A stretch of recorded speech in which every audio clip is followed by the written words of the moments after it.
Listening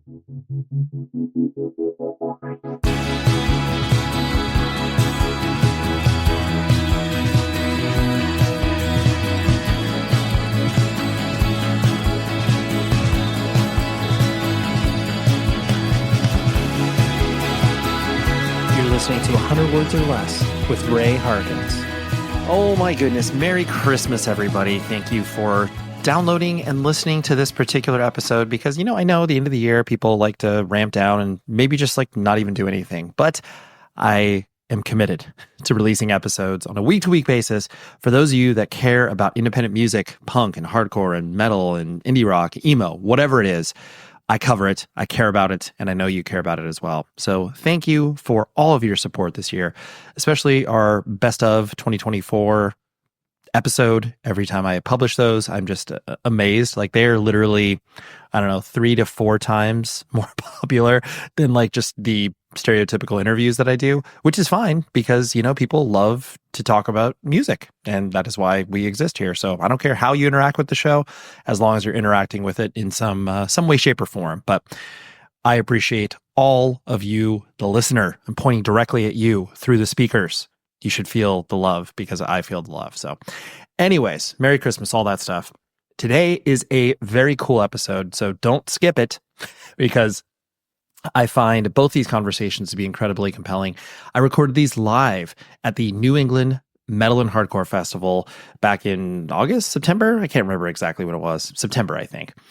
And I have James, the vocalist from Inns of Sanity, who is also a manager of a ton of bands like Drain, and I'm not even going to pretend to list a bunch of others, but he is a great human being.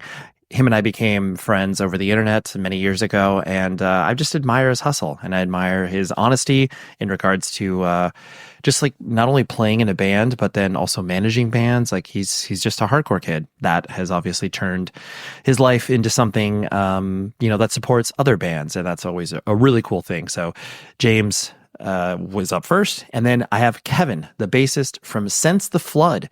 Kevin became friendly with me because his wife is one of my close friends, Stephanie. And Kevin is a tattoo artist in Chicago, but he grew up in the New England area. And Sense the Flood, they hit it for a while, like a good, 3 to 4 years, definitely in the whole, explosion of metalcore in the early 2000s. And Sense the Flood worked really hard, and they came back for a reunion gig at New England Metal and Hardcore Festival. And so I wanted to have Kevin on because I spoke to him about his time playing in bands and then also tattoo artistry, because that is such an interesting thing for me personally. I have tattoos like many of us do, and now that's not edgy anymore. And so we talk about that and a bunch of other things. So that's what we got. Nice little split 7-inch, as it were. We are going to be continuing to release episodes all next year as well, obviously. I mean, the show is going to continue to come back, but I have another episode coming out on the 1st, which of course is another holiday, but I have the best of the rest of 2024 with my good friend Brian, who plays in the band Incendiary, and we nerd out, and it's great. So no weeks off, baby. Here we go. Also, speaking of no weeks off, I've been doing weekly recommendations throughout this entire year, and frankly, I'm going to continue it into next year as well because it's been received very well, and I've had some very fun conversations about some of the records that I recommend. But the record that I'm recommending this week, and for those of you that aren't paying attention or haven't paid attention throughout this year, I will include a link in the show notes where you can listen to all of the records that I recommended over the course of a year. And that way you can hopefully find some new music. This got exposed to me literally this past weekend, and I absolutely fell in love with it. Shout out to my good friend Martin, who filled in for my band Taken, playing bass at some shows we had. And on the drive home from one of the shows that we played, he played this for me. The band is called Fin del Mundo. The record is called Todo va hacia el mar. They're from Argentina. He described them to me, and this description hits the nail completely on the head. It's like turnover vibes mixed with explosions in the sky. It's so flipping good. All female band. They've been at it for better part of like 7-8 years. They sing all in Spanish, but it is so immaculate in regards to the way it sounds, the vibes. I dare you to not like it. Like, this seems like a universally approved band. So yeah, I vibed on this record. We listened to the whole thing, and then afterwards I just consumed their whole catalog, and I was like, this band rocks. So good. So if you like any of those bands that I mentioned, I highly encourage you to check out Fin Del Mundo. And truthfully, listen to any record. It doesn't matter. Like, the one that I recommended came out in 2023. They have a new record that came out actually this year in 2024. And hopefully they get to come to the United States, because I would love to see the band. So shout out to Fin Del Mundo for being an awesome band. If you want to get in touch with the show, always email 100wordspodcast@gmail.com. You can also please leave a rating and review on the Apple Podcast page, or simply a rating on Spotify.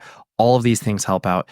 The algorithm then catches it and then goes, hey, person who has listened to this podcast, you should listen to this one. And obviously the recommendation splits and all of the scientific things happen to put stuff in our ear. So please do that. It does help out tremendously. And then, yeah, shout out to those of you that came to the Taken shows over the past couple days or last weekend. I can't even remember when it was, but we played with 18 Visions. They were celebrating their record Obsession that came out 20 years ago. And we were also celebrating an EP that we put out 20 years ago called Between Two Unscenes. And the shows were magical. It was just so cool. We played one in Orange County, and then we also played one in LA at the midnight hour, deep in the San Fernando Valley.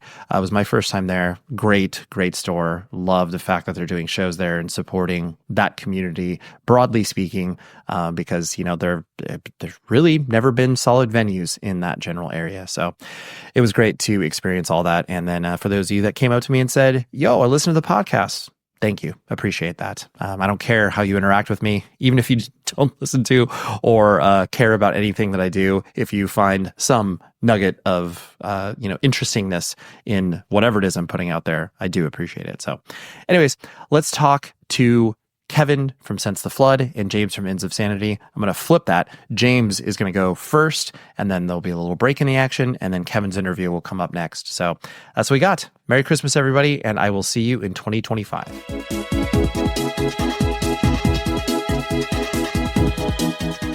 You are definitely one of those people, and I know there are many people probably in your life that are like the internet friends where you're like, oh yeah, dude, like I would say like, oh, I've known James for years, but then we've obviously never met until 30 seconds ago. And perfect, nailed it. just like you're singing into a microphone. But to me, it's something special about obviously this music scene that connects you, even though you've never met a person before. You're like, oh, I know that they're legit, they're down for the cause, like all of the things. How you as a person, like obviously playing in bands, obviously manage bands, there are a lot of things that could fast forward the jadedness of being like, okay, this is enough. Like, I don't care about this anymore or whatever. Yeah. What keeps that feeling away from you, the jadedness, like seeping in because you're so involved? Playing. Oh, okay. Yeah. Like, I kind of hid the fact that I was in a band. So I obviously, it's not obvious, but yes, I started playing in bands, which is how I wound up working with bands. Right. But then, like, once I started working with bands is when I stopped playing in a band. Right. So I was always a little like, I have to keep these separate. Like, the idea of continuing to play once I started working was like, I'm not going to do that, because it seemed like it was my past. I just used air quotes for people that can't see me. Yeah. But playing keeps it fresh, I think, because it's so different. Like, this band that I play in is so different from how I operate a band that I manage. Sure. It's night and day. You know what I mean? Yeah, like, yeah. For a band that I'm managing, it's like their lives are on the line. Up to, almost. And like, this band is Scott asked if we wanted to play via FaceTime with Mike Gitter on, Mike Gitter and him called me. He said, do you want to play? I said, sure. And that was it. Like, there's no offer, there's no contract, there's no discussing with the team. It was just, okay, sure. Sure. So that aspect of it, to answer your question, like, keeps me from being, I think jaded. Yeah. I mean, maybe, but. Well, no, but truthfully, like, I think I think there's always been something special about a person who stays involved with the things they obviously care about, Yeah. but then also acts like a professional human being. Like you manage bands, and there's an aspect of, like you said, responsibility to that. Yeah. But then you also are just like, at the end of the day, I'm like just a dumb hardcore kid. Dude, yeah, that's it. Like, and I was talking to somebody about this the other day, like the way I carry myself through life and situations, even being a manager most of the time, it's like I just handle things like a hardcore kid, like not everything to that extent, but like, I am upfront, transparent, and like I'm never gonna treat anybody differently for any reason. So sure, you shoot it straight. Yeah, that's it. And just because, like, the sort of biography of you, as it were, like, were you actually born and raised in Long Island? Did you come up there? Okay, and that's 25 years. Okay, and that's where, like, you got obviously introduced to the Long Island scene and like got injected into hardcore. Yeah, I only moved away from Long Island about 7 years ago, and like I currently have an apartment there, and all of my family is still there. And got it. Most of my friends are still there, so it's like it doesn't really feel like I left. It's like my son is enrolled in school in North Carolina. Right. That's the biggest difference. Sure. So I'm just not there all of the time. But right. I am a Long Islander in North Carolina sometimes. Right. That's kind of how I frame it. That's how you describe it. Okay. Yeah.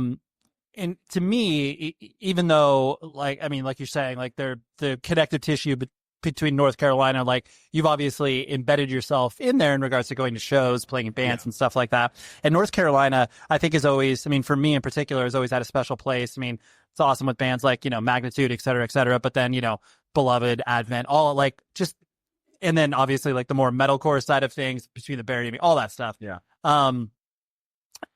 Even though with that connection of all of those bands, it still seems like North Carolina has obviously never been able to really like have a consistent scene where it's like, I mean, yeah, there are venues that obviously exist.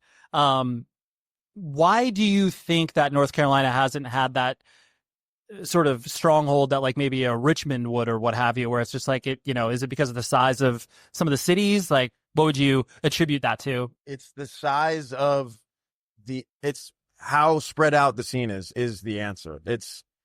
And that isn't an opinion. It is just the Richmond scene.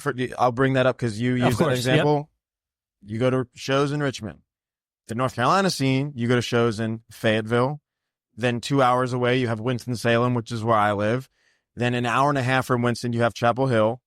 Then there's Wilmington. Then there's Raleigh. Then there's Charlotte. This is already 6 different places to go to a show that isn't 5 minutes away from each other. Yep.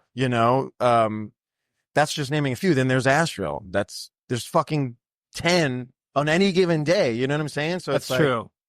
That's why I only do stuff in Winston if I can help it. Right.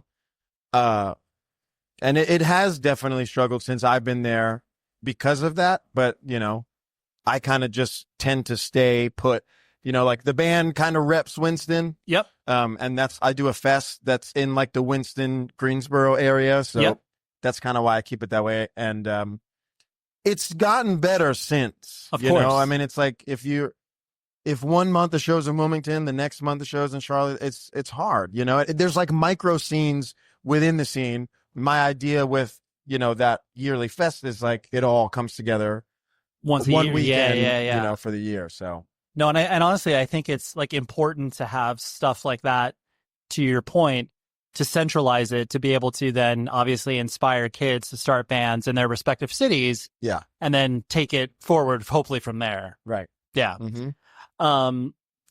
The going back to, you playing in a band and like feeling that separation of church and state, like, where it's like, oh yeah, I don't do that.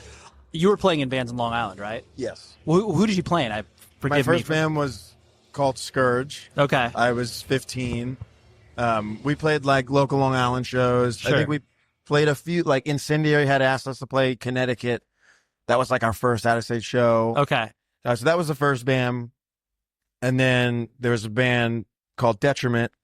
And that's more or less the one that I met a lot of people, and we did the full US tours, did Canada, did Europe. And then Detriment stopped in 2000 17 when I found out I was going to be a dad. And then that's kind of when Got it it. all went. That was like, well, I don't really want to work at Home Depot. So let me try and figure something else out. Yeah. You Yeah. know? So I just, not that there's anything wrong with working at Home Depot, but no, of course not. I hardly know how to use a screwdriver, you know? So like, Yeah. You're like, this is it's not my gotta be skill music. set. Like my life is just fucking music, you know? It's always been that way. So yeah, stopped playing. I was like, okay, called all my friends, like, Lumpy, who runs Days. Yep. Has he been on this show? He hasn't. You need And to get him on the show. I would Shout out to eventually, Lumpy. yeah. He was in the band and like he was really focused on Sanction. Nick, the drummer, was really focused on Vomit Forth. My brother, who played in the band, was really focused on his band, Restless Spirit. Everybody else had shit going on. So it's like when I was like, hey guys, I'm going to be a dad. We need to like put this to rest. No one was like, oh, but the band. Right. They were like, Right. sounds good, dude. Like, Yeah. All right. we've kind of been waiting. You Yeah, know, I like, get it. Yeah. Yeah. the band was kind of an excuse for everybody to just hang out and travel and build their own bands. It seemed like, you know, we'd like bring merch for everybody else's bands Oh, yeah. and Sure. they push. Like I remember early on, sorry, No, you're good. like we'd have like Sanction t-shirts at the table and, you know, Vomit Forth stickers. So yeah, it was like, all right, this is over. And everyone's like, all right, see you later. Sure. Yeah. It was like moving right along. Yeah. It served its purpose. You know what I mean? Of course. Well, and especially to your point, like it obviously gave you the touring knowledge. It gave you the connective tissue of all of the bands that you did meet and all the friends that you made to be able to figure out like what that meant to be a manager. Yeah. Like, was that transition for you of understanding like what a manager did and contributed towards? Like, was that a difficult one, or was that something that you kind of like, oh, I know some of this stuff, but I'll learn a lot as I go? I didn't know anything. Yeah. I didn't know anything. Like by the book, I didn't know anything. Sure. But I think any manager will agree that like it's every day you're doing something you don't know how to do. You know what I mean? Like my answer since day one is like, and this is how I live life, is like, I don't know, but I'll figure it out. Yep. You know what I'm saying? So like the transition was like, I started managing a band and I was like, I don't know what I'm doing, but I think I know what's corny and what's not corny. Sure. I think I know what's like decent and what's not. So it wasn't like, oh, I know how to cut a record deal. And it's like, no, I know I like this band. I know they're dope. And I know that someone else needs to like hear me on that, Sure. you know, and the booking came first. Like I was an agent before I was a manager. Yep. That I figured out fairly quickly because with my old man, it was like we booked a show. I would talk to the promoter, you know, like I was advancing before I knew what advancing was, right? I was Right. like, you text the promoter, what's up, dude? Like, can I borrow a cab? You know, Sure. what time do we need to be there? Like, congratulations, you just learned how to advance a show. Yep. You know? So I wouldn't say it was like, it took no effort, nothing. It just, I was doing all of the things before I knew they had like names. You know what I mean? Right. So I would say like the biggest thing that I didn't know was like, I didn't know you created itineraries with a program online. You know, I didn't know exactly what like backend was. I didn't know what like a versus deal was. And then Josh White, who runs State of Mind Touring now, like I was booking bands by myself under I that called banner. it 631 Touring. Yeah. For like a week. I did like a Year of the Knife tour. I did some like I did a Vane Sanction tour that they kind of gave to me more or less. And then Josh hit me up. He's like, yo, let me like actually teach you what you're doing, you know? Sure. So he was a big player in, you know, in that all Putting that happening. together. Yeah. That's because like to your point, like you just have most of the stuff you learn by doing, and like any of those technical things you learn about relatively quickly, where it's just like someone explains to you in 5 minutes, you're like, oh, okay, I get the difference between the two or whatever. Yeah. There's just certain things you can't figure. Like there's a lot you can figure out in the music world, I think, just by experience of like accidental, you know, lessons. Yeah. But there's just certain things that you're not gonna, you know. Yeah, you're not gonna know. Yeah. Yeah. And so when you made that decision in your head that it was like okay to cross the streams, to borrow a Ghostbusters reference, of like starting a band and then also manage stuff, was it, I guess, the validation of the fact that like Yes, actually, I do want to play in a band. Was it just like the feeling, or was it kind of being like you had to do a lot of mental gymnastics to get to Like that point? post being Yeah. a manager and then starting a band? Yep. It was nothing more than I was bored during COVID. Okay. There was never supposed to be a live show. You remember, everybody had a quarantine demo. Of course. This was a quarantine demo. Sure. I wrote like 50% of music with Garrett, who plays guitar. Yeah. I wrote it a lot. I wrote a lot by myself, and I was like, "Hey, Garrett." We met because I was wearing Killswitch Engage shirt. Funny enough, we're Right. here. And I didn't really have a lot of friends in North Carolina at the time. Okay. And so we started jamming. We were actually jamming on like a Southern metal type band. Okay. Like Down, Super Joint Ritual, Sure. like Crowbar type stuff. And we jammed on like 3 songs, and we're like, you want to just make a band that sounds like Hatebreed? And I was like, yes. So Like I thought you'd never ask. yeah. So I started cranking out a bunch of riffs. Not very good riffs because I don't really know how to play guitar. But yeah, it wasn't like I want to be in a band again. It was like I'm not lying when I say I hit it. I wasn't like, Yeah, you were. hey guys, check out my new band. Like when Totally. it came to be, I was like, I'm not reposting anything. I want to focus on my work. I want to focus on these bands that are doing amazing things. But yeah, it wasn't that I wanted to be in a band again. It was because I also didn't think I could be. Like, Yeah. I'm a father now. He's, 4 years old.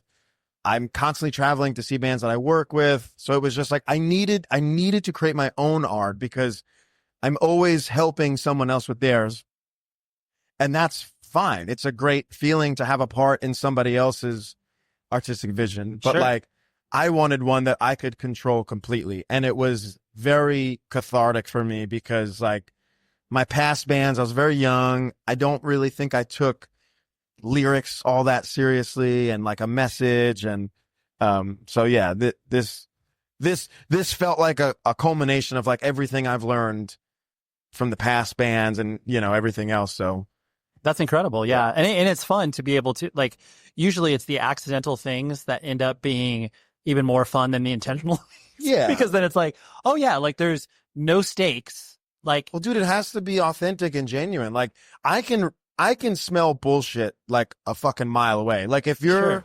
a band that starts with the intention of like, let's get huge, like, sure. come on. That's not how this works. Sure. Like it's all serendipitous. Like it's time and place. I mean, I guess it could happen like that, but like, I don't know. I think it's cooler when you didn't expect it.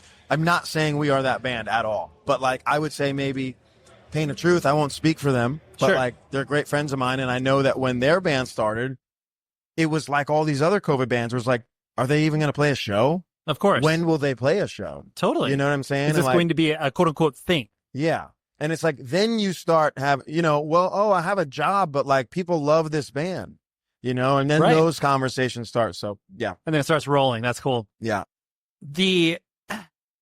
I know that because you obviously pay attention to the music industry, you manage bands, the growth of hardcore over the past, 3 to 5 years has been mind blowing for, I think, a lot of people being like, you always have this sort of like theorized ceiling on like where our scene is, like, oh, this is as big as it can be or whatever. And then certain things have obviously upended that. Because you care about it so much and you pay close attention to it, what do you kind of attribute that growth towards? Is it as simple as being like, oh yeah, some of these bands blew up on TikTok and that's a thing? Or it's probably a combination of a few different things in your opinion, but wanted to pose that question to you. Why do you think hardcore is so big now?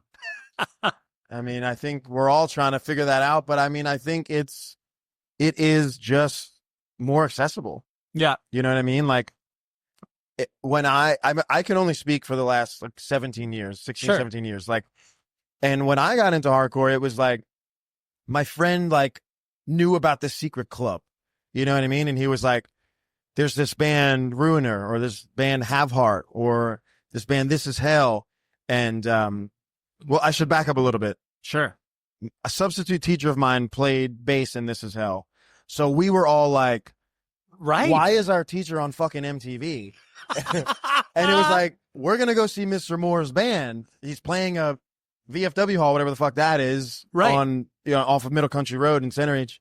But it was still like, whoa, I know about this thing that nobody else knows about, but my 3 other friends knew about it. Right. So it was like, whoa, this is crazy. I mean, yeah, it's more accessible. Like, also you have celebrities wearing hardcore band t-shirts. Like, correct me if I'm wrong, I don't think that was happening 17 years ago, 16 years ago. It's true. And if it was, like, not to this extent, I mean, the internet is a very useful tool, Yep. for life. And I think this comes with many pros and cons. Like, Of course. it is great that hardcore is big, but there are equally as many reasons to think it's not great. Sure. Like, yeah. There's upsides and downsides across the board. And to your point, it's one of those things where it's like, it's exciting to see something grow that we all care about. But then it's also scary to think about where it's like, how, like, it's obviously going to change. Like, what is the bottom thing? Right. It isn't like this. I'm not going to say like it isn't hardcore. I'm also at no liberty to say what is and isn't hardcore, but like, Sure. it's definitely not, I don't know, like this era of hardcore is not what someone else may have experienced. It's true. And therefore, like, you're going to have a lot of people that are like, well, this isn't that. Yeah, this isn't true. Whatever. Yeah. I think it's just about like picking your battles and navigating through it, because, it's like, yes, there are shitty things about this, Sure. but there's also really great things about it. Like, I think the internet can be a terrible thing for hardcore. We've seen tons of reasons why. Yep. I remember like during COVID, everybody was like, for the COVID bands, it was like, are these real bands? Sure. I started working with 2 Inch Headwinds over the pandemic, and one of the first things I brought up to them, and they may have been mildly offended by this, but I was like, I wonder if people are going to come to your show when you play a show. Right. Because you've never played a fucking show. Absolutely. Yes, you have X amount of monthly listeners on Spotify, but those can be arbitrary. Totally. You know what I mean? So it was very like, what the fuck is going to happen? And then it happened, and it happened in a humongous way for so many bands. Yeah. So, I mean, you have to think a lot of that is just because the internet, which Yep. that's why I said it's just more accessible, because it's just not, you don't have to dig for it. No. Go on TikTok and some idiot is going to be, rolling around in the mud doing God knows what, and there's a hardcore song behind it. And it Totally. has 200,000 plays. Like, Yeah. you Stuff can become accidentally popular. Yeah. And especially too, where it's like you look at certain bands, like no shots against any, Super Heaven or whatever, but you're just looking at that and being like, Taylor would be the first person to be like, it's weird we're playing in 1,000 cap rooms or whatever. He's like, but the fact that obviously because social media exists and is able to embed that music in things that are devoid of context to music. Yeah, it's crazy. I think I've come to the conclusion that it is good in general. Yep. It is good for, people's livelihoods. Yep. In, bands that are trying to play. Like, obviously every band wants to play to more people. Totally. If you are a band that is relying on your band to, pay your rent, you want more people to be there.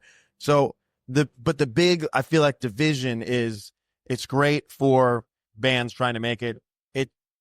I don't know how good it is for the culture, It's a good point. because a lot of the people that are getting exposed to this don't agree with the culture. They find out about things and they go, wait a second, this isn't right. And it's like, well, hold on a second. Like, Yeah. maybe you don't really understand what this is. Sure. You may have bought a t-shirt or went to a show, but you don't really understand what this is about. Totally. Yeah, no, that's it. Because, there are 2 distinct differences between, like you said before, listening to a song online and then showing up at a show. And then even more to your point, there's an even step further from going to a show and then like going to a local show and like becoming, understanding the nuances of being like, oh, this is what do-it-yourself is. And like, I shouldn't screw people over or whatever. Like, there's a difference between going to a hardcore show and being a hardcore kid. Yep. Like, Sure. I'm not, I don't dip in and dip out. Like, and someone that calls themselves a hardcore kid wouldn't do that either. True. Yeah. They're going to go to a show and then support another show that Yep. they're not playing. They're going to, help someone, Yeah. like you see it all the time. There is a community here. And like, I don't know that everybody knows that. You know what I mean? That's a good point. The last thing I want to hit on was in relation to, like you were mentioning, your father. And I think it's really interesting. I mean, selfishly speaking, as a father, I mean, my kid's 13 years old, obviously older than yours, but the lens in which you view the world through of the whole DIY, like being raised in the subculture of rebelling against, it doesn't have to specifically be your parents, but a lot of stuff. How do you think, like, raising a kid with your experience of the subculture has informed, or does it inform the way that you're raising your kid? I don't know. I've never really thought about that. Yeah, I mean, yeah. I'm definitely not dragging him to hardcore shows. No. You know, like Definitely he's not. 6. I think just the grinding aspect of it all and the being uncomfortable. You know what I mean? Like, I've been through a lot of things in my life that have been uncomfortable. Yep. A lot of them being touring related, you know, like sleeping on a concrete floor, or, you know, going days without sleep, or I don't know, being, you know, I don't know. I'm thinking about it and I'm like, I don't know. Yeah, no. And know. honestly, it doesn't have to inform it. It's just, it's one of those things that, like, I, as a father, and I know as many other people that have grown up within the scene are now having children, and not to say that, like, we're the first generation that's done that, but just like that notion where it's like, okay, our parents didn't understand our music or our subculture at all. But then now I think about it where it's like, okay, our proverbial children are obviously, like, at some point going to bring something home that we're not going to understand. But I don't know. I think we will understand most of what they bring home. Like, even if they're, you know, I wake up tomorrow, my son's like, have you heard Insane Clown Posse? I'm like, yeah, I've seen them before. I've looked up fake, you know, it's like, what are, like, I'm just trying to think, like, hypothetically think about what they're going to bring home that's going to, like, weird us out that we haven't seen before. And I'm like, dude, we've seen a bunch of ridiculous stuff existing in our subculture. I thought you were asking, like, what have I learned being a part of hardcore that I would use as, like, being a parent? And that's what I'm saying as well, where it's just like, it's double-sided, where it's just like, the notion of that, like, how the rebellion nature exists within. But no, I totally don't. Okay, so I do have an answer. It's a 2-part answer. The first being, like, work ethic, you know, like, anyone that knows me, like, knows me prior to 2018, like, I never had a dollar to my name. I didn't care. I didn't have a reason to. I just wanted to tour with my friends. I wanted to have a good time. I wanted to live my life. You know, working was never, I would work at a pizza place, get enough money to go on tour, leave the pizza place, find another fucking pizza place to work at. You know what I mean? Right. So the first part of that is, like, the work ethic. You know, it was like, I had never been motivated to do a good job. With anything. I was like, I didn't have any self-belief. I was like, I truly didn't think I was worth a shit. And then I had my son, or found out, and I was like, okay, well, like, and I never was like, how am I going to do this? And I always had those thoughts, but this was just, this is what I'm going to do. You know, it was, and dude, everybody was like, James, like, you can't get a job. Like, you're having a kid in a month. And I was like, no, like, I'm giving people Uber rides during the day. And at night I'm booking my friends' tours. And, like, dude, every person that, I don't want to say every person that I knew, but, like, anyone that wasn't a hardcore friend of mine was like, what are you doing? Yeah, that sounds really impractical, James. Yeah. And I was like, I will figure it out. Like, this will work, you know? And it wasn't like, the bands I'm working with are going to get humongous. It was like, it will just snowball somehow. I only know music. It's the only fucking thing I think I'm decent at. Sure. It'll work. And then, fortunately you're at a spot where, like, it is working. And that's, the snowball effect has happened. But I'd say that's the first part of the question. Second part is, like, it has made me care about everything else in life substantially less.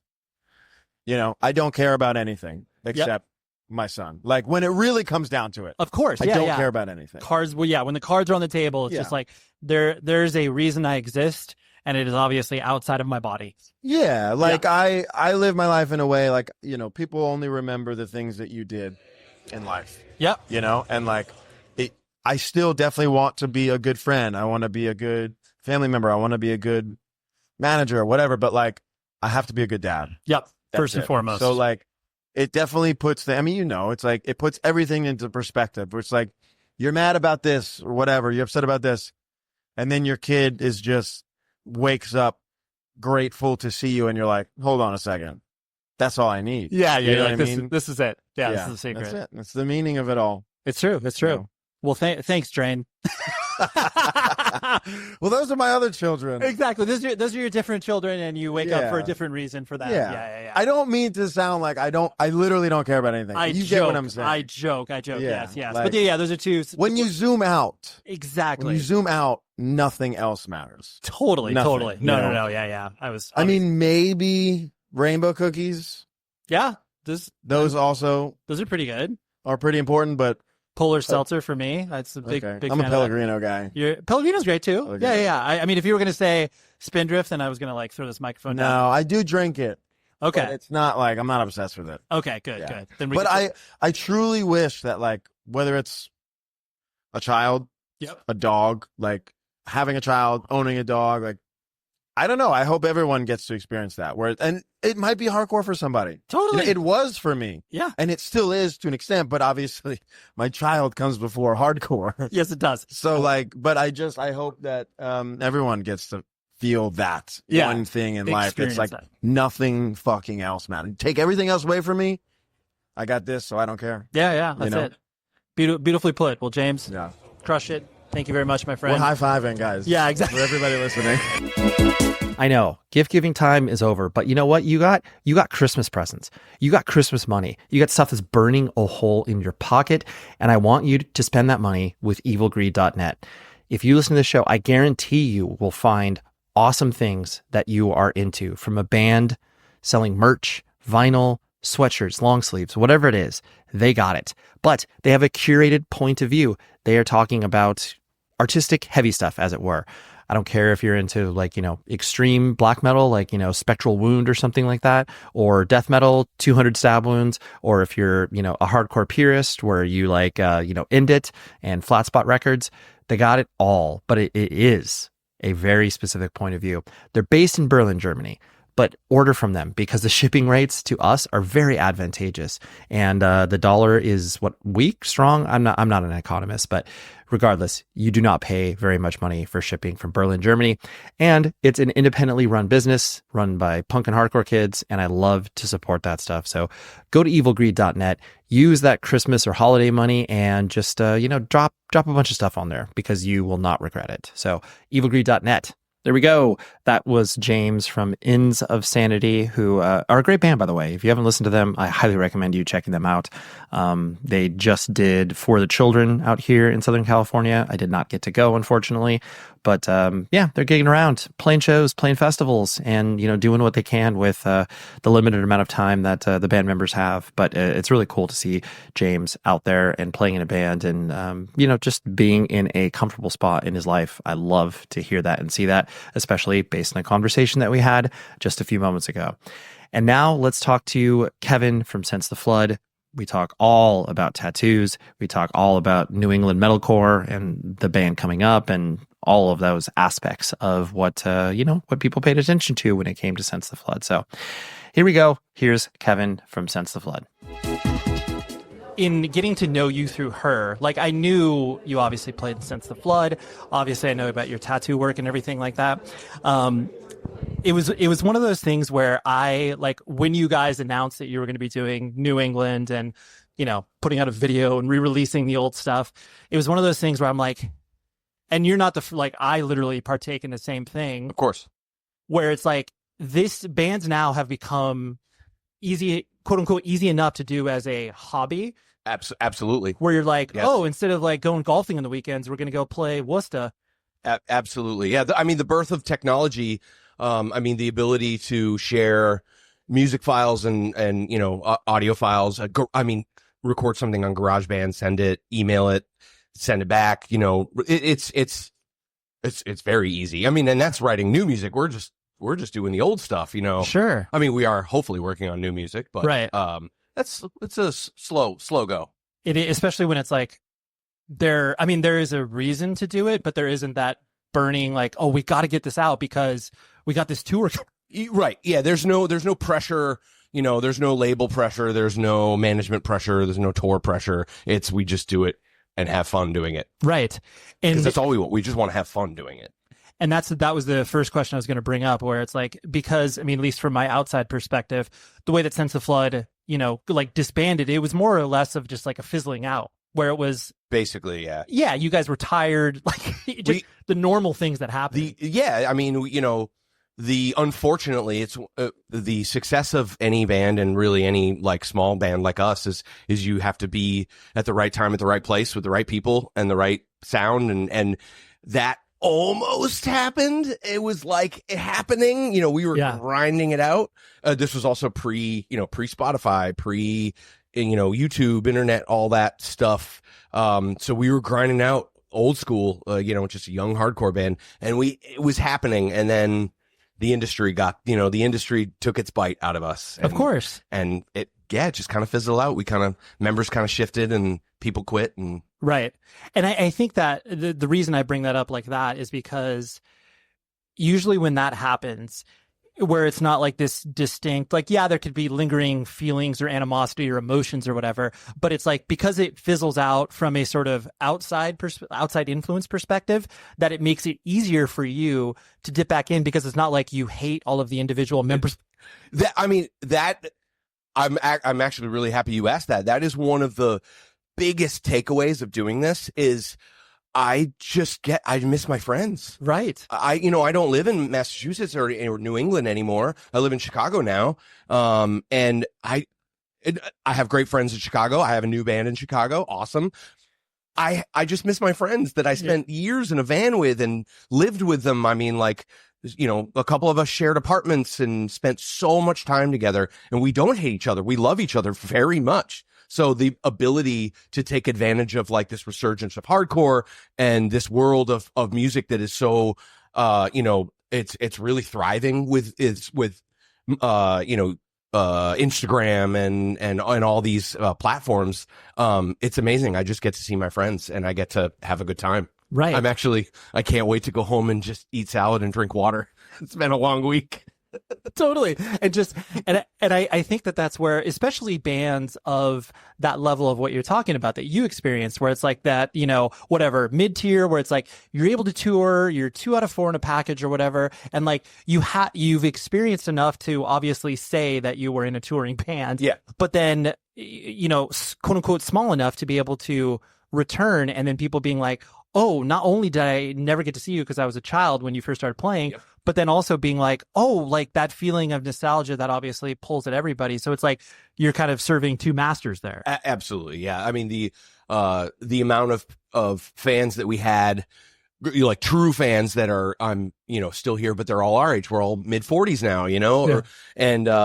and there's guys coming out, but it is awesome to see and hear, a comment or whatever online about like, holy shit, I never got to see you guys. I was in high school or right when you guys were breaking up, and now I get to see you. It's incredible. Yeah. It's amazing. It's a good feeling, even if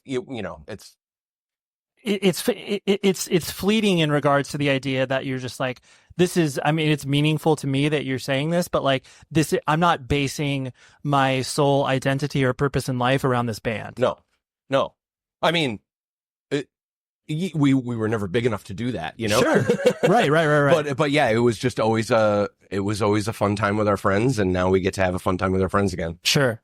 When you were in the throes of touring and obviously getting in the van with your friends, like you were mentioning, what was your relationship with touring? Like, did you like it and then grow to dislike it? Was it all kind of, I mean, I know it's a mixture of emotions. Yeah. Well, I always loved it. Okay.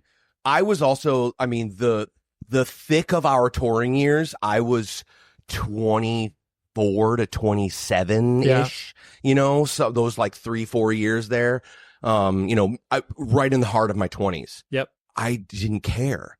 I wanted to be out. I just wanted to be out, it was like, get in the van, let's just get in the van. Let's go. Even if some tours sucked, it was like, I don't care. Let's go. Let's tour. I loved it. Sure, there were some nights that were hard and annoying, but there were some really awesome, amazing nights. Also, some of the best times of my life with my friends were just at a random city, a random club, and it was amazing, and I loved it, and I hold those memories very, very dear. Sure. And my friends very dear. You know, we love being with each other. Yeah. But that you know, I left the band for an opportunity to own a business with some other friends, and I kind of weighed the option of like owning a company or a hardcore band, and so much of me was like, no, do the hardcore band. Yeah. You know, you only get to do this once in your life. Sure. And you know, I think I made the adult decision. And I'm actually kind of happy in regards to making that decision, that it led me down a path that I am down now. Like, I, you know, began a tattoo apprenticeship. Yep. After the company thing didn't work out what I hoped it would work out. But yeah, now I'm tattooing and thriving. I mean, I met the love of my life through this. Yes, of course. Through music and through, you know, we would have never met if it wasn't for music, and we would have never met. So Absolutely. yeah, it has, the trajectory of music has given me so much. Right. And I think that's why it's still like happy memories. Of But course. I do know people that tour for a living and they're over it, you know? And I mean, shit, even Luke and Dave in Since the Flood, the Sure. drummer and the other guitar player, they tour for a living. Yeah. And there are days where like Luke will text me and I'm like, where are you? And he's like, oh, I'm in, you know, Germany or the Netherlands or whatever, or Brussels. And I'm like, oh, there's a restaurant there I want to get. He's like, I don't care. I hate this. I want to go home. Totally. It's like, yeah, I'm tired. Can I like not go to the next place or whatever? Yeah. Exactly. Yeah. He's just like, it's been pissing rain and I just want to go home. Totally. So I guess it is different for everyone. If I had the opportunity to tour again, I would absolutely jump to it. Right. Am I talking like a 60-day run? No, I'm talking like we're going to do 7 or 10 days with a friend's band. Yep. Sounds awesome. Sleep in hotels every night. Totally. Yeah. There's a difference between child touring and adult touring. Yes. Yeah. Where you're like, listen, because I'm not relying on this for my income, so to speak, like I can obviously take care of myself. Yeah. And then, and also us all being like successful mid-40s dudes would just be like, no, we're going to go have dinner and we're going to go to the hotel, and we each get a bed. Totally. No one gets the floor. We each get a bed. This isn't we book a room for one person and sneak the other 4 in, right? Which, well, I mean, that's all we did. So everybody That's did. all we did. That's Yeah. all everyone did. Totally. Go in the side. Where's the back door of the hotel? Oh, okay. Absolutely. Shuffle in 7 guys. Whoever the best liar is Yeah. goes into the front and be like, Yeah. oh, how many people with you? 1? Yeah. It's like, why'd you pull up in a van? Yeah. It's just 1. We're No, moving. there's just stuff in there. Rockabilia.com. Talk about the place, the one-stop shop, as it were, for everything that you need for gifts for yourself. I don't care what style of music you were into, you'll be able to find something for everybody there. And they want to give you 10% off by using the code 100 words or less. That's the number 100 words or less. Let me just give you some of the wide variety of stuff that they carry. You know, if you're like, I want a Lil Wayne shirt, no problem. That's totally fine. Grateful Dead, Elvis Presley, Beatles, Sleep Token. Like, it's just so cool that they're able to get all officially licensed stuff from bands to sell to you directly. And that means the bands get paid, you get high quality merch, you get to support independent business, and you get 10% off by using the promo code 100 words or less. Talk about I was about to say a trifecta, but it's like a quadfecta. I don't know. Everybody's winning in this scenario, including you, for getting high quality licensed merch from bands. I joke that bands are traveling t-shirt salesmen, and maybe like support them when they're maybe not on the road. They just need some money to get them through to the next tour or whatever. That's where Rockabilly comes into play, sells merch directly to you. They ship it from the Midwest here in the United States, so it gets to you super quick, and you support an awesome business. So Rockabilly.com, 100 words or less is the promo code, and that's 10% off for that. So go shop Rockabilia. You speaking about the tattoo, I was interested when that came into your life, whether it was because, I mean, obviously music and tattooing is intrinsically connected. Yep. And so what drew you to that, like to do that apprenticeship? I mean, I know you said that obviously the business opportunities did not pan out. So did you feel like it was like, well, let's just try this? Yeah. Well, what had happened was, it was like, I mean, it's all connected. The music, the band, tattooing, the screen. So the business that didn't work out was my, it worked out. Sure. I just didn't become an owner of it. Right. It was a screen printing shop Okay. with other friends. We were all in the music industry. Sure. We all of us, every one of us was involved in music. We were all in bands. Our screen printing shop was in a record label warehouse. We were friends with all these record labels. I've always been an artist. I've always been an illustrator. That's what I went to school for. I got a degree in illustration. Got it. And I loved I got my first tattoo the day I turned 18. It was something that drew me in because of heavy metal. It was like, I loved heavy metal. I would go see these heavy metal bands and I'd be like, I love drawing skulls and fire. Of course. This is awesome. I want to draw skulls and fire. Yep. Like, wait, I can draw skulls and fire on human and get paid for it. This is awesome. Right. So it was something I would always into. And then leaving the band, working my ass off at the screen printing shop, and then it just kind of fell in my lap. I made some friends that were tattooers, and they were like, "Oh, you want to do this? We'll teach you how." And I was like, "Oh yeah, Sure. I want that." And this apprenticeship fell in my lap. I had been asking everyone. Every tattooer I got tattooed by. No, you don't want a tattoo. Stick to screen printing shirts. You don't want to do this. Oh no, you don't want to do this. But anyway, Right. I love that. It's like everybody has had that experience where it's like some profession, someone you look up to, and then like, yeah, it was just like every band guy would be like, "Oh, I want to start a band." They're like, "Don't do it. don't start a band. What are you, crazy? Get out of here." I like how, and then like every good child does, where it'd be like, "I'm not listening to you. I'm still going to do it. This sounds great. I'm going to draw skulls on." I mean, if it wasn't, we wouldn't be in punk and hardcore if we didn't rebel, you know? Yeah. You can't tell me what to do. Totally. I'm going to do that. Oh, you're going to tell me I can't? Now I'm going to do it. Yeah. But yeah, so I was able to get my foot in the door with tattooing. And from there, it flourished. I tattooed in Boston for a couple of years. I tattooed in Phoenix, Arizona for a couple of years. Sure. Met some amazing people out in Phoenix that taught me so much. Really helped me become the tattooer I am right now. Right. Then moved to Chicago, where my wonderful wife is from originally. And, we've just planted, our feet on the ground there, and Chicago has been so good to me. Yeah. I'm busier than I could ever be. I have an amazing clientele there. It's awesome. And Chicago right now is home. New England is kind of, always home. Calling. Yeah. It's always home. And I do, every time I got back here, I'm like, I miss my friends and I want to go home. But Chicago is an awesome city and I love it. Yeah. The as a person who has never tattooed but been tattooed, and then watching obviously the evolution of the art form in regards to where it's like there is literally zero edge about having a tattoo anymore. Like, and no, everyone has tattoos. Right. And it's like I've constantly, or not constantly, but I've tried to think about like when the inflection point was, where it was like probably like, maybe mid 2000s is when it started to teeter a little bit into the tattooing as mainstream. Yep. And so for you to obviously, it's like that, not the sellout, not like tattoo artists are sellouts for doing butterfly tattoos or whatever. Not saying that at all. I would do that all day long. Right.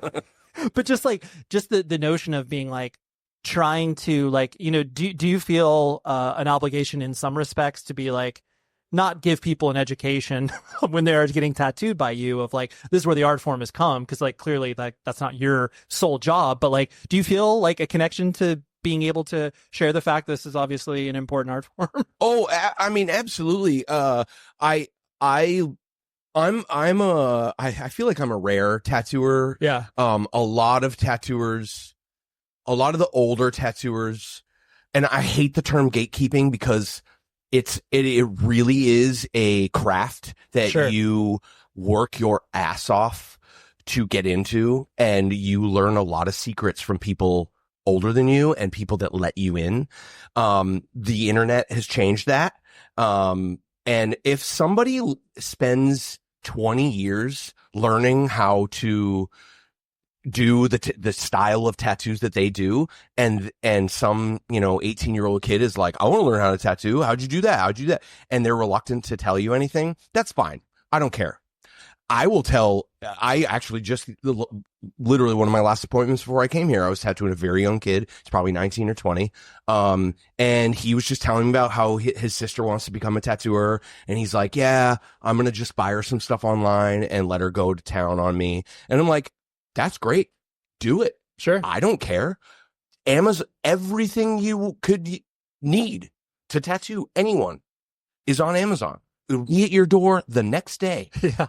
The only thing I said to this guy was, just don't let her give people hepatitis and other diseases. Sure. Learn about cross-contamination and bloodborne pathogens. That's it. Other than that, get the worst tattoos anyone has ever seen. Do it. It's fun. Right. It's hilarious. Right. When that kid is in his 40s, he's going to be like, this is hilarious. Totally. Like, look at my sister's first tattoo. It was insane. Right.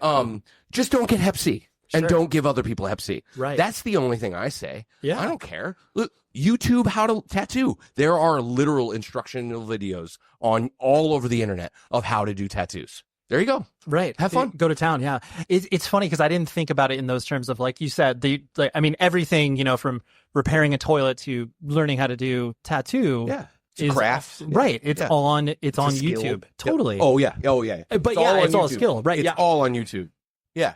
And just that idea of, like, instead of tattooing an orange, you're tattooing your sister or whatever, your brother's getting tattooed. Like, just that idea of, like, the accessibility, just like everything in relation to what you're talking about with music too, where it's like when the playing field is flat, like anybody can join at any time. Anytime.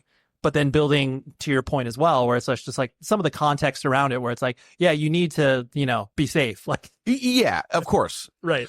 I mean, especially as soon as it involves blood and disease and biology, it's like, yeah, take it seriously. Yeah, I think, and it was funny. That was the first thing the kid said. He goes, "Oh, I didn't even think of that." Right. And I was just like, "Yeah, man, you can easily give people diseases this way. Right. Do not do that. No. Bad tattoo, who cares? Sure. You can get it lasered. You can get it covered up. You can, or you could just be covered in bad tattoos and it doesn't matter because who cares? Totally. Like, it doesn't, that's a thing I love, that grip that people have on the permanence of tattoo. They can't let it go. Sure. Oh, but I don't know. It's so permanent. Like, no, I mean, yeah, it's permanent, but like we're all mortal. We're going to die. Yeah. It's not really that. I mean, when you're, I started getting tattooed the day I turned 18. I'm covered in tattoos. I don't even get tattooed anymore because I don't have much room. Sure. And the places I do have room, I'm not getting tattooed at 43 years old. Sure. I'm not doing it. Yep. But also at 43 years old, I don't care anymore. Totally. I don't care. Yeah. Like, my tattoos are fading and the color's going away. Oh, whatever. Who cares? Bummer. Yeah, I don't care. I don't care. I've seen them for so long. I'm over them. Totally. You're like, it's Do I fine. hate them? No. No. I love them. I like, well, that's the funny thing. I look in the mirror. That's just how I've looked for years. Of course. I don't care. Oh, they lighten? No, whatever. Who cares? Yeah. As long as it's not skin cancer or whatever, I'm all right. Sure. Right. The preciousness around it, like, you don't, the way you view yourself, it's just like, oh yeah, this is it. My body is aging as well as my tattoos. We're all dying. Of course. We're all dying. The color's going to fade. Death is coming for us all. Exactly. Do you have, last thing on the tattooing is, do you have to do the, the I guess, advice of, like, job stopper tattoos where you're like, all right, your first tattoo you shouldn't throw into your neck or whatever. Do you have to kind of play a little devil's advocate with people that visit you? Yes. Okay. I try to. Yeah. Gently, but, I know. Yeah. The problem is, and this is something that I've realized and a lot of the guys I work with have realized, so our shop is in Chicago, just north of us, about, 30, 40 minutes. Okay. Is the naval base, the, like, I'm lost for words. Like the rookie, sure. the recruits, The grunts, right? Yeah. The 18-year-old, 19-year-old kids that join the Navy, they get sent to Gurnee, Illinois. Okay. That's where they go. Okay. And the Navy just passed a rule like 2 years ago or whatever, where they used to have a rule, no neck or hand tattoos. They got rid of that.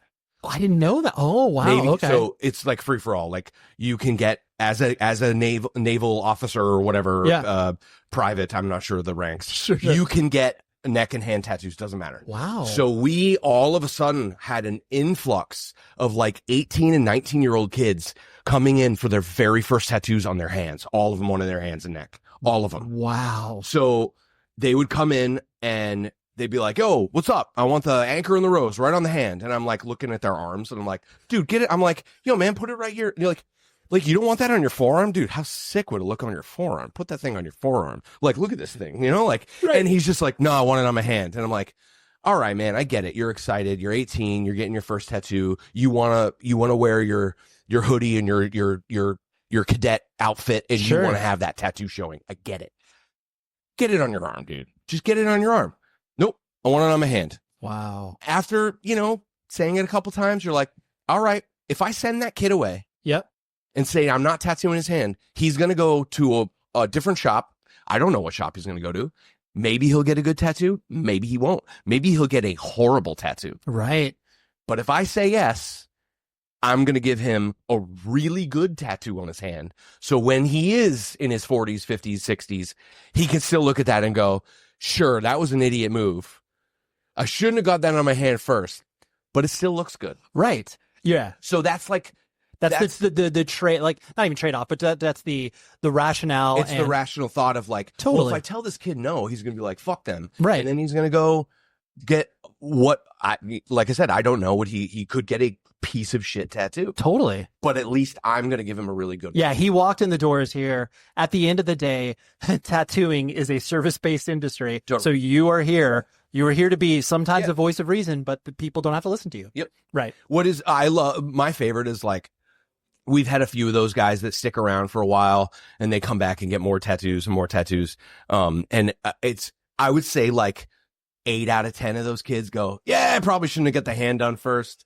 After you like 5 or 6 tattoos on them and you're just like, you're like, yeah, Steve, I know. I told you, but it's all right. It's like you need to come up with like a little contract to just be like, hey, let's revisit this in 6 years. And like, we'll just see who's right. And then you just start to keep like a tally. Yeah, totally. Like, so you mean we were right this whole time? Totally. It's just like, here's the little scientific proof that I have. Here's all my past clients who regretted this first move. That's, was going back to the band stuff, was guitar your first thing? Like, okay. I was 12. I was 12 years old when I started playing guitar. Sure. It was like, it was Nirvana and Hum and Led Zeppelin and all that shit. I just was like, I want that. I want to do that. When I was like 11 years old, I built a guitar out of a box and like a piece of wood with like really, really, really tight, like heavy duty rubber bands. Oh, sure. And then I was like, okay, this is so trash. It's actual garbage, but right. I know I want a guitar now. Right. Yeah. And you're like, this is proof in concept. I now need the real thing. Yeah, exactly. Yeah. Like I built the template, the prototype. And I was like, yeah, I want that. I want one of these. So you mean a real one is good? So I bought my very first guitar. I bought when I was 12 years old. Yeah. Working a paper route, 12. It was 12. Okay. I was working at, collecting coins at my parents' laundromat. Amazing. And bought a used Kramer. Okay. Like reverse headstock Kramer. Like, yeah, I was like, the metal was already in me, I was like, absolutely. Yeah, this is awesome. Yeah. You're like, I know this look. Yeah. I want this immediately. Yeah. And then, I loved it. I loved it. I've always loved it. I've literally never stopped. Like some people put it down, don't pick it up. I think the longest I ever went without playing guitar was maybe a couple of years in my early 30s when I was just like moving from Phoenix to Chicago and really didn't have time to mess with it very much. But it's always been a constant. But it just pick it up, muscle memory, like riding a bicycle, like back to it. Right. When you were starting to get into all of this stuff, punk, hardcore, metal, and especially like, the tattoo arts as well, were like, how were your parents reacting to you traveling even further down this probably weirdo rabbit hole that they were like, what is Kevin into? Like, totally. Yeah. My parents are the best. They're so supportive. Amazing. They've always been supportive. My mom didn't tell me until very recently that when I came home, the day I didn't tell anyone. I was 18. I went down to the local tattoo shop. Sure. I got my first tattoo. I came home and I was just like, check it out. my mom was like, cool. And like, all right. And like walked away. She told me she went in the other room and had a panic attack. I didn't know this until very recently.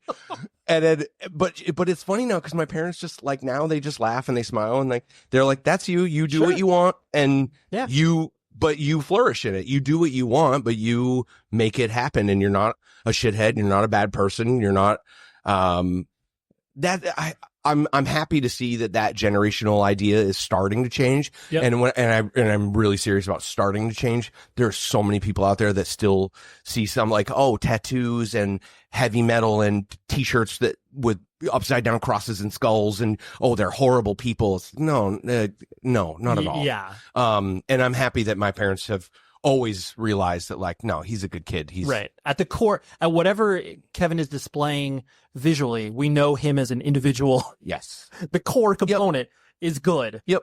And like whether or not we understand what he's doing, we still bless it. Yeah. They've always been so, just so helpful and supportive of everything I've ever done. Like I love my dad mentioned this to me. My dad loves when I call him. He's always just like, oh my God, thank you for calling. Thank you for thinking of me. Oh, this is so nice. What a pleasure. What a treat. That is so beautiful. And it's amazing. But it started, I used to call my dad when I was I'd be driving the morning shift or the overnight shift. And I remember one sticks out to me and it's the best. We were like playing in Texas on our way to Arizona, LA area. I think it was actually between Phoenix and LA, probably 2004, 2005-ish. Okay. We're driving and I just had like a little flip phone, a little Sprint flip phone. Yeah. And we're driving and I'm driving, everyone else is asleep. And I'm like, oh, it's like 8:00 in the morning back home in New Hampshire. I'll give my parents a call. Sure. Just keep myself awake, I'm calling my parents just to say hi. And they're like, where are you? And I'm like, oh, I'm on, on the 5 or the 10. I can't remember. Sure. Heading into LA, sun's rising. It's about 6 a.m. here. So I make about 8, 9 a.m. back in New Hampshire. And, they're like, oh, what a treat. Yeah. Thanks for calling. This is so nice. This is great. You're checking in. Yeah. And I'm just like, and they're like, how's tour? I'm like, oh, it's great. We're having a great time. Then I'm like, hold on a second. Oh, it's just a car on fire on the side of the highway. And my dad's like, huh? Just like, and we like, quiet highway, just everyone's sleeping, and I'm just kind of like slowly cruising past this car just fully engulfed in flames on the highway. And my mom was just like, there's a car on fire? And I'm like, yeah.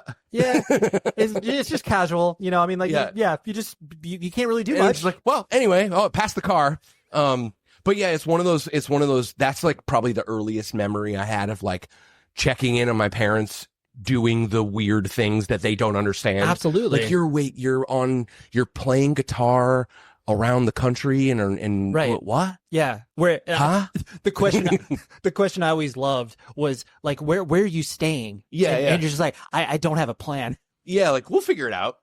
We'll have somebody. We'll meet someone. We'll put it up.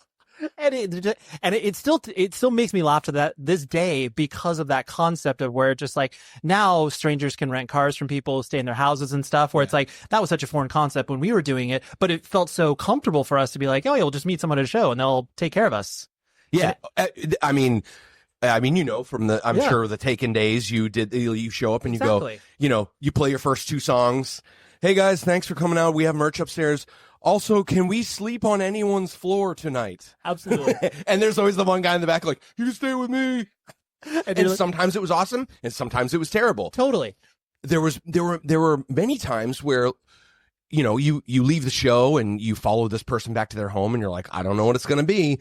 And sometimes it is awful. It is just like a, pet waste nightmare. And then this one time we stayed with this kid in Iowa. And it was a literal mansion. And he like called, like his like parents were away. He was old enough, we were probably all in our early 20s. And he was like, oh yeah, I told my mom the band's staying over. She said to take some of the cash to buy some pizzas for you guys. And I'm just, we're all like poor. We got paid $100 at the show. Totally. We're like, yeah, order pizzas. And we're all like lounging in lazy boy recliners, eating pizza. I was like, this is awesome. Shit like that was the best. I love Absolutely. At that point, you're making the mental calculations where it's like, do we need to keep on tour? that. Yeah, can we stay here? Is there a way we can drive back here after the next show? Yeah. Would that be out of the way? Oh, it is? Okay. never Oh, mind. damn it. Yeah, that's an 8-hour drive. Yeah, okay.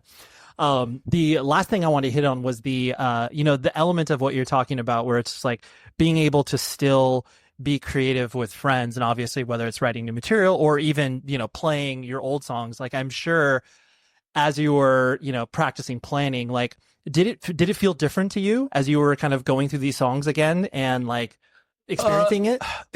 Kinda.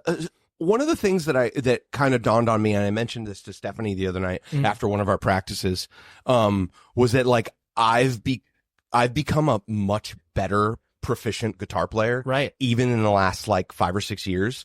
I formed a band in Chicago recently. It's called Hell Is Real. I'm going to plug it. We have a brand new record out. It's called Scared of the World. Go check it out on all platforms. Anyway, and we've just been going hard. We wrote the record, we recorded, and I've just become a more proficient guitar player. So coming back to these songs that are basically 20-year muscle memory songs, Yep. it allowed me to kind of like add a little flourish here. We're playing live. I'll do a little thing here, a little thing there. Totally. And it's been kind of fun. But yeah, that is probably the biggest difference. Yep. Other than that, it's just been kind of fun. Like, us playing these songs that we wrote and recorded 20 years ago. And just like looking around at each other playing them, like, and one of us messes up and we kind of laugh and the other guy messes up and we're just like, whatever, who cares? Yeah, it's fine. It's fine. Right. And just having fun with it. Cause again, one of the main things that we wanted to make sure we stuck to doing, call them reunion shows or whatever. Yeah. Was that we just wanted to have fun. We just want to have a good time. Totally. And I appreciate the description of like, cause I think it is, even if you don't feel like you've gotten better over years, like when you actually recognize that, like you're like, oh, I can do a little more. It's like, because when you're older, you're like, oh yeah, like that, just the simple age and perspective and the way that I am approaching music now is much different than when I was, a stupid 24-year-old or whatever. Absolutely. Yeah. Yeah. I mean, at 24 years old, since Flood was never like a technically insane, guitar playing band, Yeah. but we had some cool stuff that we wrote and things that I was very proud of. But yeah, I've got better since then. And Totally. So isn't Dave, our other guitar player. I mean, he's a guitar tech for a living. Sure. So he's around it all the time. He's incredible, Right, incredible guitar player. And yeah, so I just in our age and in our wisdom. Yes, of course. Right. We've just, it's been a noticeable, like, oh, I can add a little here. I can add a little flair. Of course, right? Yeah, and it's going to sound fine. The last thing I'll ask is that is it still a requirement for at least one member of Sense the Flood to wear camo? Like, is that still? Are you carrying that over to the reunion show? I have not seen everyone's wardrobe today. But I am a gambling man, and I would put money on there is some camo up there. I sure hope so, because I would put money on it. If there's no camo, I'm shocked. if there's one thing, there was just like, bands of your area and your nature where it was just like you were guaranteed, like if someone wasn't, you would feel like, is this even a band? Yeah. Wait, hey, I thought you were going to wear the camo shorts. You thought I was going to wear the camo shorts? How embarrassing. Don't worry. Somebody's got a camo windbreaker somewhere. Yeah, we got to go back to the car. See, I got one. It's reserved. Right. Break in case of emergency. Yes, exactly. It's like one of those like travel like ponchos, Totally. like this folded up, but it's a camo windbreaker. Oh my God! Like that at a festival of this nature, like that would sell like hotcakes. Where instead of like, pocket camo, totally, or like could serve as a rain poncho. Yes. Oh my gosh, we just made a business idea. I love it. We need to trademark that quick. Absolutely. Well, I really appreciate. Thank you. Ray, a pleasure. When my publicist reached out about this interview, I was very excited. There you have it. Shout out to the New England Metal and Hardcore Festival family for helping these episodes come to life and bringing me out there. I love going to the festival, and it's such a great time. I highly encourage you to make your way out there and check it out, because they're already talking about 2025 being like the craziest year ever. And I know that just sounds like hyperbole, but I've got a little peek into what they got cooking, and it's very, very exciting. So next week, we have Brian Audley, who is the guitarist from Incendiary. He is a fellow music nerd, and I wanted to do a best of the rest, or rest of the best, where it was basically stuff that's like just off of our lists. There's still really good records, stuff that needs to be highlighted, whether it's live records, re-releases, LPs that didn't make the list, EPs, it's all that stuff. So Brian and I chop it up, and that's what we got for you on New Year's Day, which is the 1st, right? Yeah, next Wednesday. So let's go, and hopefully your 2024 is over and done and dusted, and your 2025 will be even better. So until then, please be safe, everybody.